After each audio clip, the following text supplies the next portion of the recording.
All right. So, especially for the new guys, just for the walkthroughs, same as all the other times. If you ever have a question, just mention it. You can interrupt me. It's better if you interrupt me when I'm at the actual corner. If you have a question pertaining to a certain corner. So yeah, don't be shy. So we good to go? All right, ready. Okay, so lap starts. Your turn one, obviously, and I'm braking at around maybe five meters, maybe a car's length. Turn one, I'm braking a little bit before the one marker, so maybe one and a half car's length before I get there. But it's very important to carry as much speed as you can through turn one. And you also want to turn in pretty early, otherwise you do end up going wide pretty commonly. You really want to use the brakes to help you turn the car a little bit. And through turn one especially, given how short the run between turn one and turn two is, you're better off carrying a tiny bit too much speed into the corner and being fairly light on the throttle. So you really don't have to concentrate about how early you can get on the throttle and just really concentrate on carrying as much speed as you can. So in this weather, at apex, you should be doing 89 miles per hour, more or less, or thereabouts. It's pretty hard, and you need to practice it quite a bit, but you do gain quite a bit of time once you can master it and you can consistently maintain your speed pretty high through here. And you really don't have to think at all about how fast you exit the corner, because the run up to turn two is so short. And the curb here at turn one, it's pretty similar to actually, I think, most of the curbs here at Barber, where you really don't want to use more than half of it. If you go a bit over half, the car starts to bottom out, and your car simply goes straight and stops turning, which isn't good. All right, so now for turn two, the way I do turn two most of the time is I sort of, because it's a pretty long corner, I find I have to work the brakes twice. First, I'm on the brakes pretty hard at around this point, maybe a little bit earlier, and I'm aiming to have my right side tires pass right by the edge of the track. So the first time I get on the brakes, it's your usual braking zone where you're really trying to slow down the car and not thinking too much about turning the car. Well, you do, but not. What gear? I'm sorry, Johnny. What gear are you here? Okay. So for turn one, I keep the car in fourth gear. I arrive in fourth gear, exit in fourth gear. I don't switch gears at all through there. And you'll find it also makes it easier to maintain a higher speed and get used to maintaining a higher speed. Simply because by nature in fourth gear, you really need to not slow down too much as if to not bog down when you're exiting the corner. So through here, I'm only shifting down twice into second. So I'm braking pretty hard, passing right by the edge of the track. It's really important to probably the farthest you want to, the widest you want to go in this corner is roughly this way. So having the car right over the black strip that runs throughout the track. So you really don't want to go much wider than this, simply because you end up covering a way longer distance if you go any wider. And usually I find, because it's such a long corner, by this point the car is understeering a little bit. So I find it's really helpful to just brush the brakes a little bit just to get the nose of the car pointed, just give your front end a bit more grip. If you do everything properly, you can get on throttle quite a bit earlier than you expect. You can probably get on throttle by around this point. Again in second gear, you can go full throttle from pretty early and keep it just as tight as you can, just to cover the least distance possible.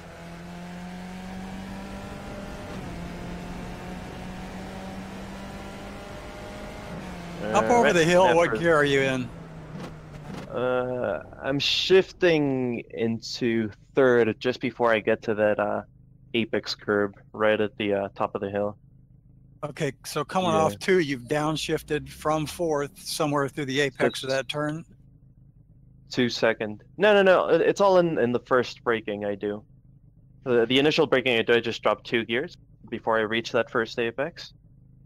and then I carry second gear all the way to that second apex, and I only shift to third once just before I get to that apex curb right at the top of the hill. Okay, I good. turn- Thanks. I Thanks. turn That helps. Yeah. 4.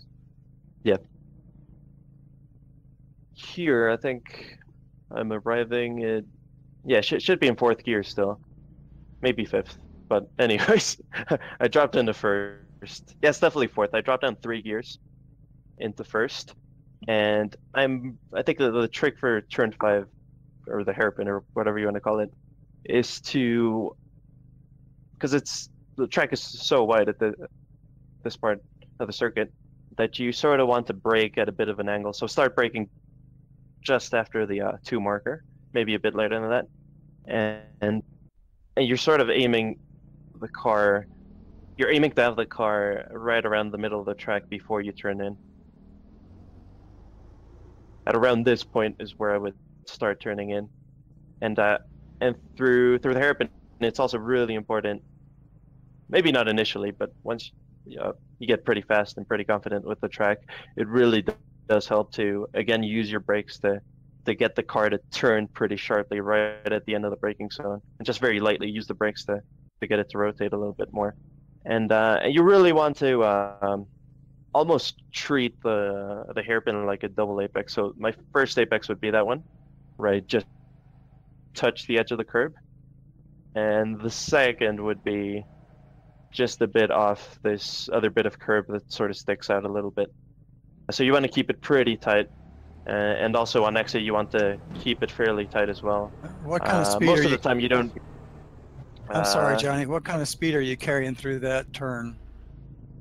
I think in this weather, my minimum speed was 53 miles per hour, if I'm not mistaken. I'm not completely sure though.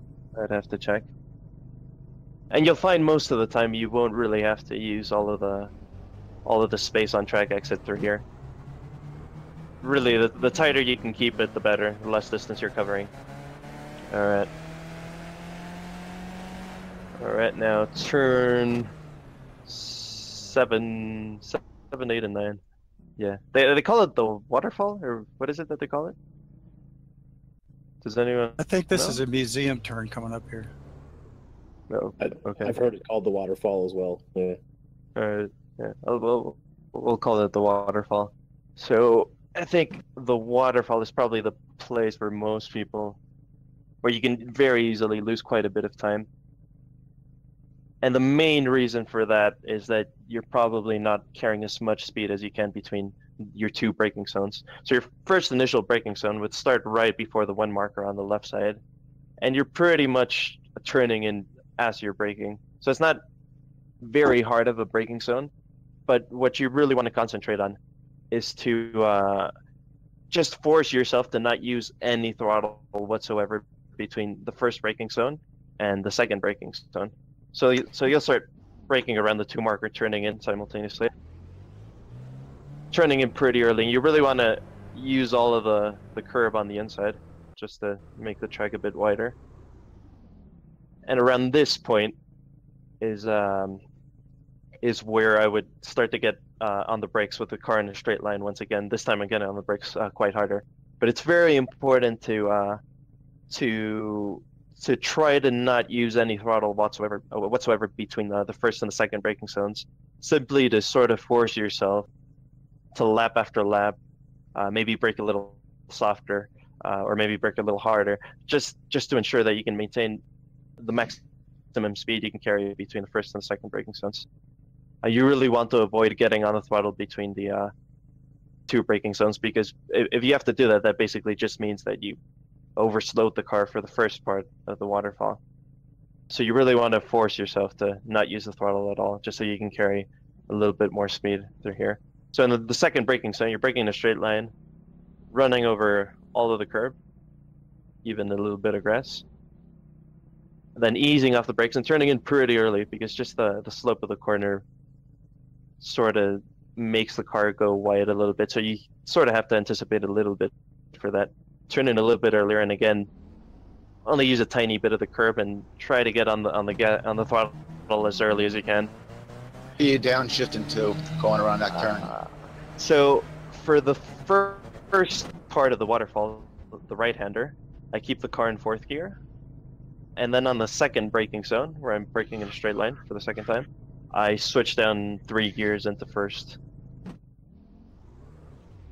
So now for turn 10 and 11, a little trick that will find you a little bit of time and really ensure you pretty much never go off track at the exit of this section is to counterintuitively not use all of the track on the right side. So you really only need to keep the car about this far to the right side before you turn in, and that'll simply make it so that the second part, the right-hander part of this sort of high-speed chicane, isn't as tight as it would be if you started all the way to the right side on the edge of the track.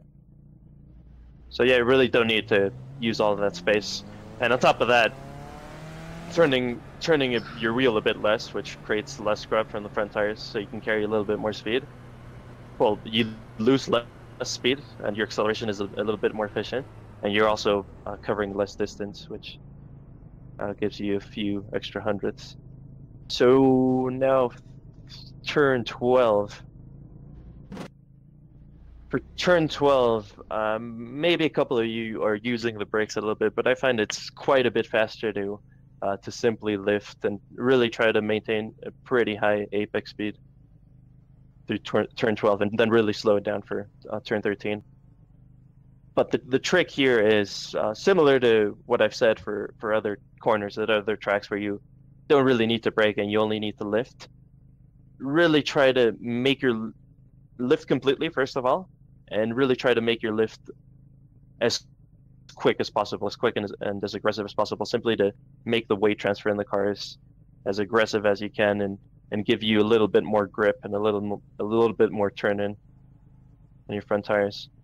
And the trick to doing that, I find, is to just start to so really the trick is to turn in still full throttle just before the one on the right side, and lift off completely as you're turning in, and lift off very quickly, and that'll really help the rear of the car to sort of rotate a little bit more than if you lift it partially or very slowly.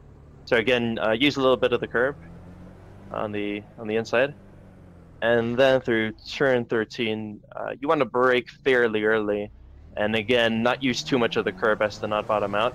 And you can get on the throttle pretty early, really trying to keep the wheel pretty straight to again make your acceleration as efficient as possible.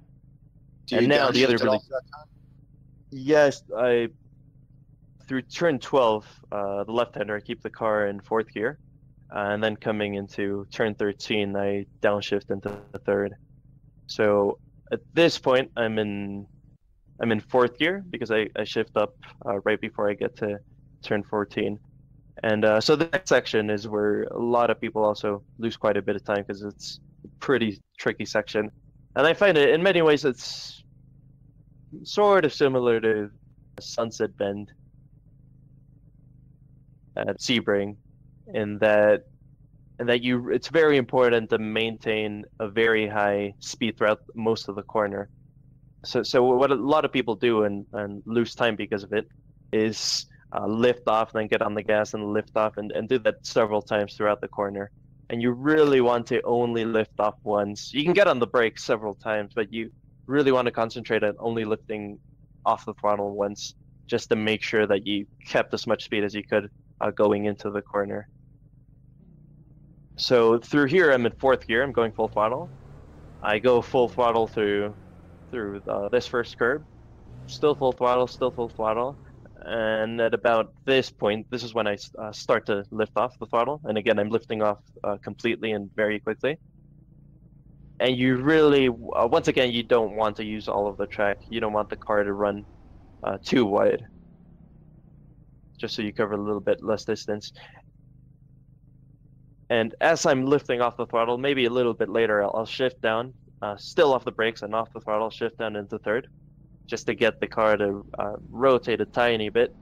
And then eventually, a little bit further up the corner, I'll start to just brush the brakes, and it's literally maybe 10 to 15% of brake force I'm using, just to slow down the car a tiny bit, but mostly to get some load on the front tires and help the car turn a little bit.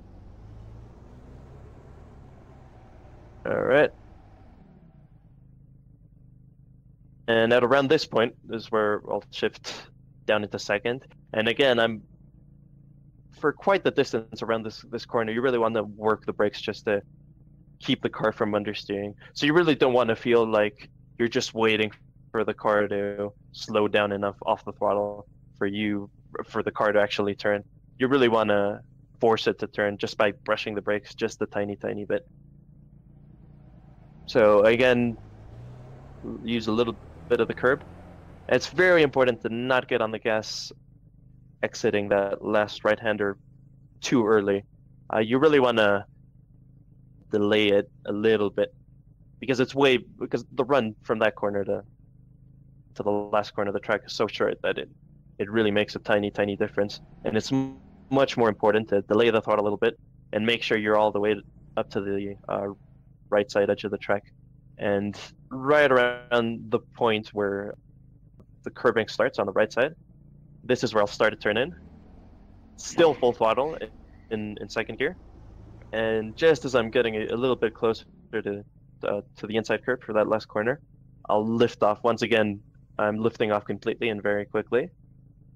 And right before I think I can get back on the throttle, I'll shift into third and get back on the throttle completely.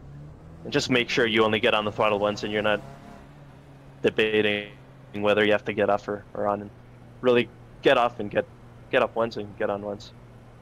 And that would be the lap.